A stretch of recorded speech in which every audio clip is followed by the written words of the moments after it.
Hello, this is Elaine Sugar, award-winning children's program facilitator and overall supporter of children's dreams. Welcome to the Empower Teen Self-Esteem podcast. We bring you ideas and resources that help teens shine and help ease parents' minds.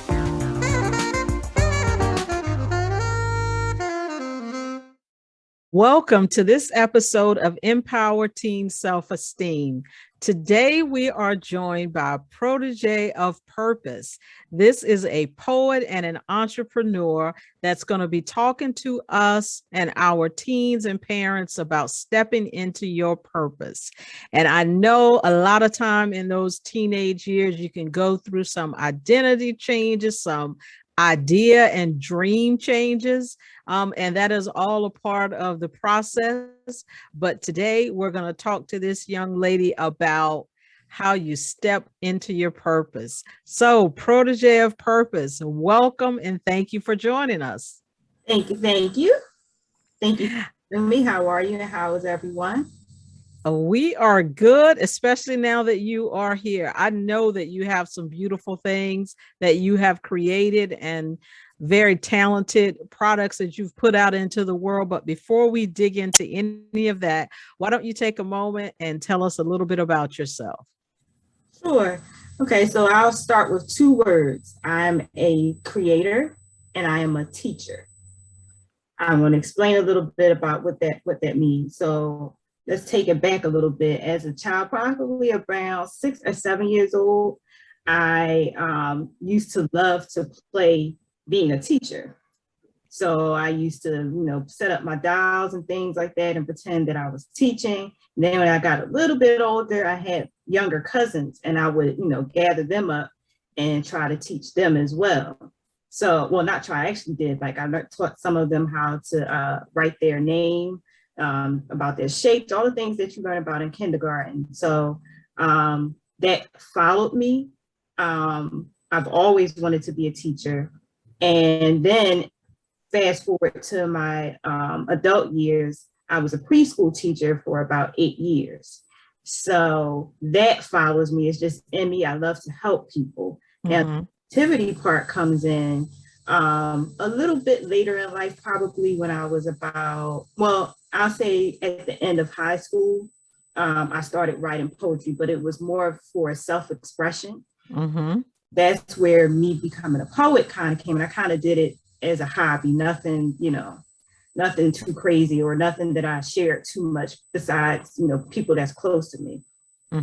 So fast forwarding a little later in life, I'll show you an example of my creativity or being a creator. I once thought about being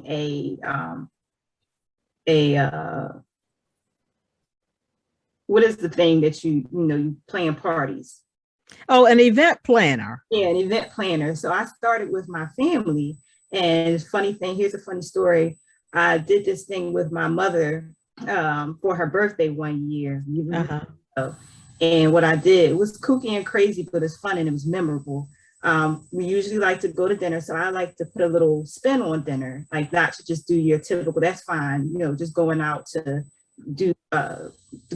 eat and things like that. So I said, you know what, we're going to go to a very nice restaurant. What I'm going to do is I'm going to have her driving a limousine to the restaurant. It was her house, but a little caveat to it. So we went outside. Mind you, her birthday is in October. So it starts to get kind of cold. So we're like, why are we sitting outside? What are we sitting outside for? So, but as she walked to her supposed table, we really weren't going to sit outside, but to her supposed table, I ordered a human statue. And what it did was, I don't know how that lady was able to stand. I mean, it looked just like a statue. And walked past, she didn't realize it. And it was corny. She was like, happy birthday, Flora. So it scared the bejesus out of her. Like everybody was laughing, even people from the Philadelphia's, the Spirit of Philadelphia boat was like looking at pictures and things like that. So I'm sharing that story to embody who I am. Like I'm done things like that all the time. So my teaching and my creativity, me being a creator, embodies who I am and the things that I'm doing now. Wonderful. I love it. And I love the fact so many of us had our dolls playing whatever part in our dream, right, that we wanted. I know I use my dolls. Okay, you're getting married and I'm going to marry you, or you're my children, whatever it is. So dolls serve a lot of roles. They help our dreams come true. They help us start to practice. So that's funny. Thank you so much for sharing. I'm sure a lot of our listeners can relate. So again, you're talking about stepping into your purpose. So tell me what that means to you, and why do you think that's important for our teenagers to think about right now? Sure. Well, as you beautifully stated already about the lessons and changing identities and things like that, those are perfect examples of stepping into your purpose. And let's start by, as the teacher in me, start by saying what purpose is. So it's pretty much the reason why you are, why you exist, why you were born. Mm-hmm. Sometimes that takes time to figure out. So you're a teenager, you're smart, you're beautiful, you're exploring different things. And I implore you to actually explore all that you can, because those lessons that you get from your exploring, things that may happen to you, those shape your purpose. And what your purpose is your why in life. Your why in life, why you do the things that you do, and how it has an impact on the world around you or far. So I feel like once you know that, it helps to give an identity to yourself. Yeah. Awesome.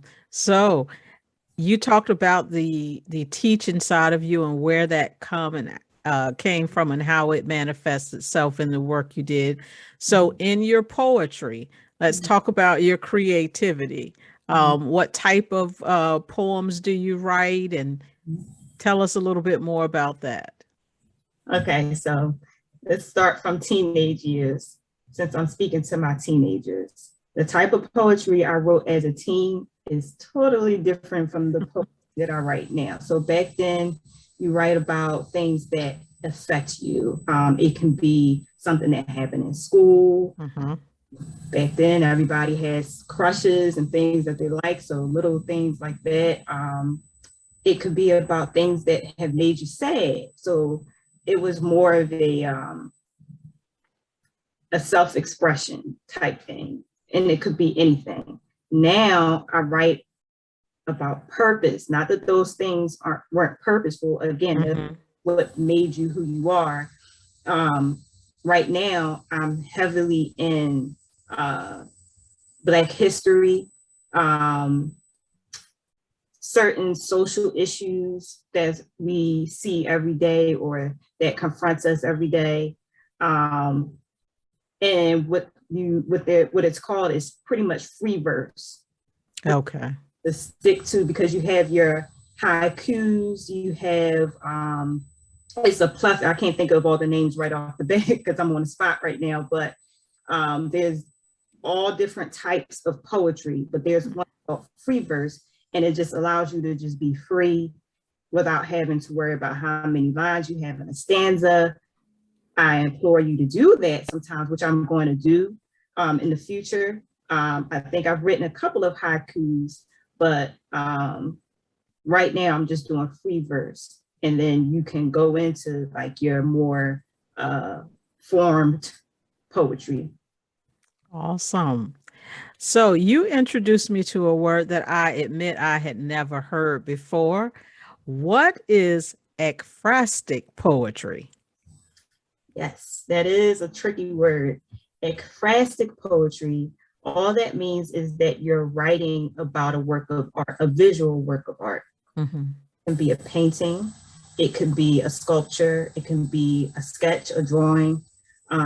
You could write ekphrastic poetry just driving down the street or walking down the street with your friends or something. If it's something that kind of catches your eye and it makes you feel a certain way, you're responding to that work of art or to that scene or happening that you are encountering.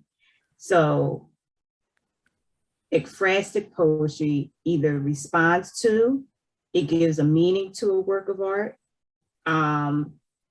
It can explain a work of art. And the beautiful thing about it is not everybody has the same definition or sees the same thing. You ever play the game up in the sky and you see different formed clouds and you with your friends and say, oh, that one looks like a dog, that one Yes. rabbit.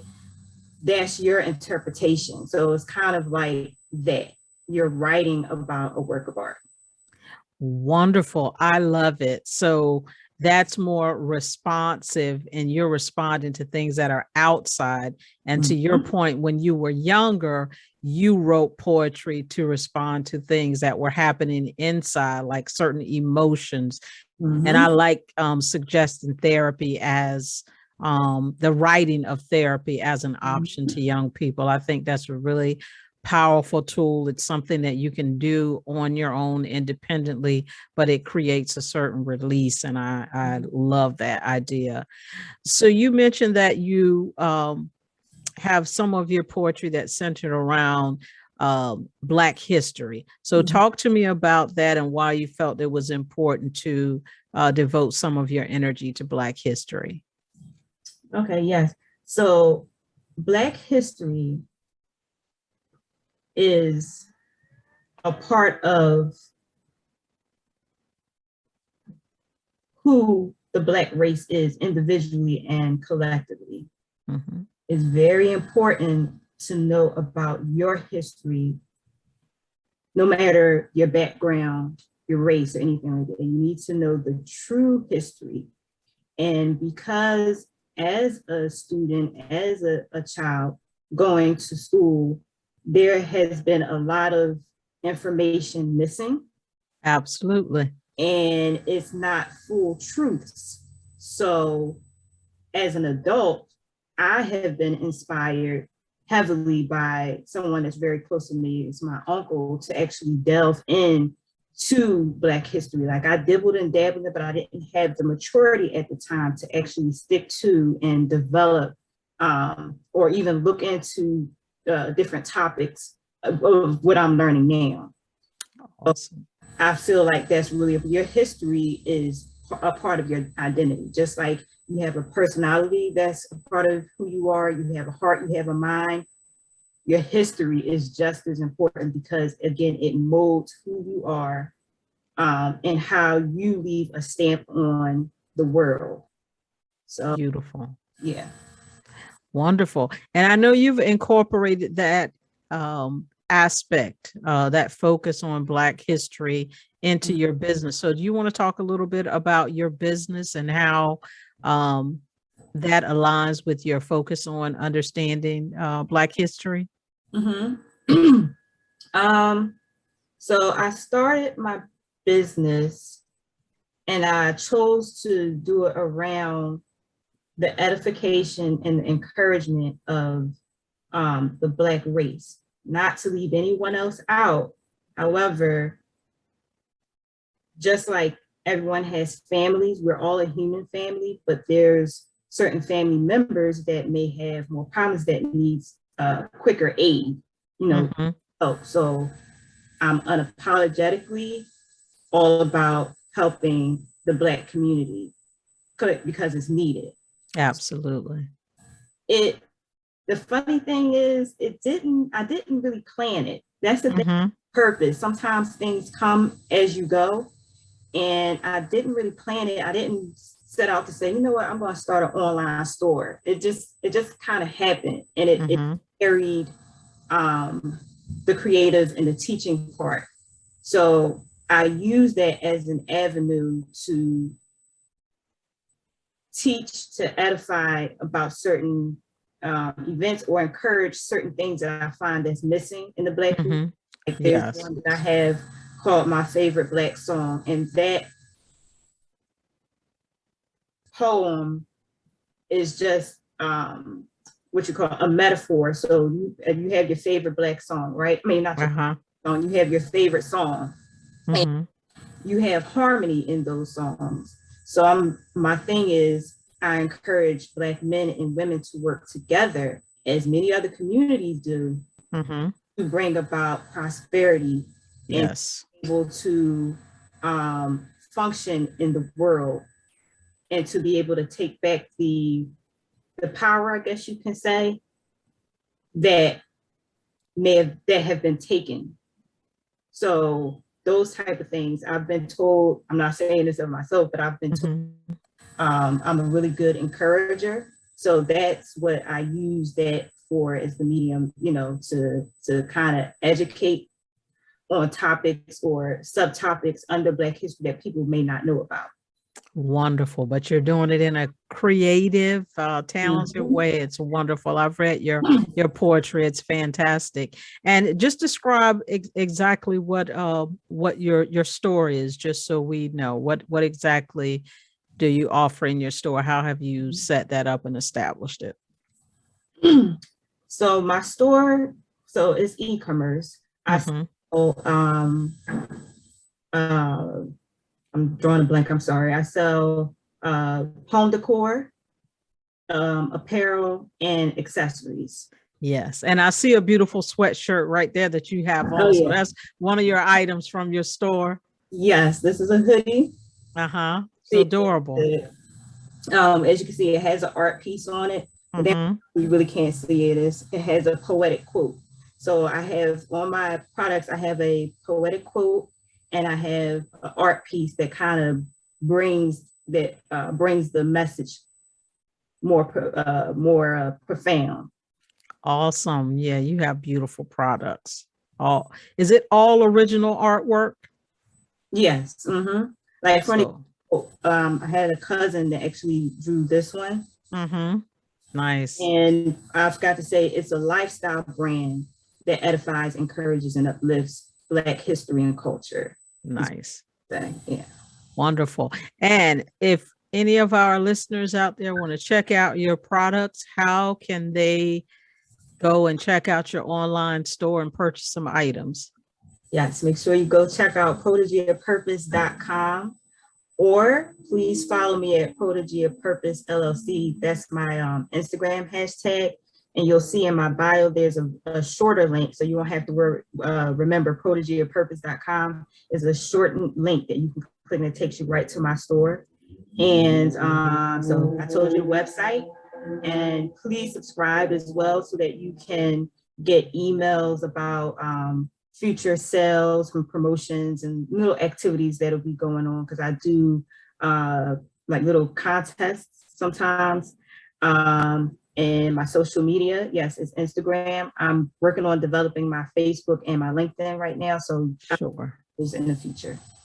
Excellent. This is wonderful. I know our listeners will check that out. I have visited the store several times and purchased some items myself, and they are beautiful. They are so comfortable too. Yeah. When I put on t-shirts and sweatshirts, I'm like, oh, these are so comfortable. So I love them. They're very good quality products. As a matter of fact, I think I have my pillow right here. She says I don't know. Sometimes I can't get my camera to properly focus. Yeah. Yeah, it doesn't always. You can see some of the art. I can see some of the art. Yeah, it doesn't always work out when I try to show things on camera, but the quality of all of the products that I purchased, I've been very pleased. Yes. At the end of this month, you can look forward to some new designs. It won't be awesome poetic quotes on shirts and things. Awesome. Some new things as well. Wonderful, wonderful. Well, I think you have given us a lot to think about. And I was looking at the sweatshirt again, and I'm thinking, wow, I don't think I had her explain how she chose the name Protegee of Purpose. Yeah. So can you share that before we wrap up? Sure. Yeah. So protege is just a female protege, and a protege is a student that kind of takes the lead or is taught by a more experienced person. Mm-hmm. sometimes in poetry, you kind of personify things or make like objects or ideas into a person. So your purpose is what you is something that you learn from. Mm-hmm. So you learn the lessons. So I'm just a student of life. I'm just a student of purpose. And that's how I came up with Protegee of Purpose. Wonderful. Fantastic. Well, thank you so much for sharing.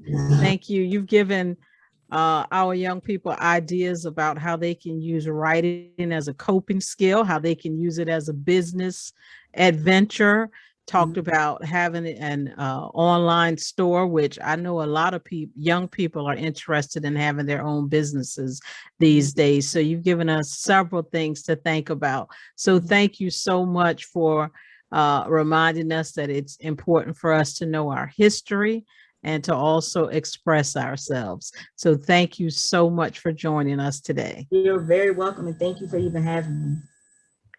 All right, to our listeners, I want to thank you for tuning in, and I want you to hang on until we have our next episode of Empower Teen Self-Esteem. Thank you. Thank you for joining us for this episode of Empower Teen Self-Esteem. Please follow Kids More Sugar on social media. Please do subscribe to our YouTube channel to show that you support this content. And you can visit our website at kidsmoresugar.com to learn more about our free online kids program. Thank you.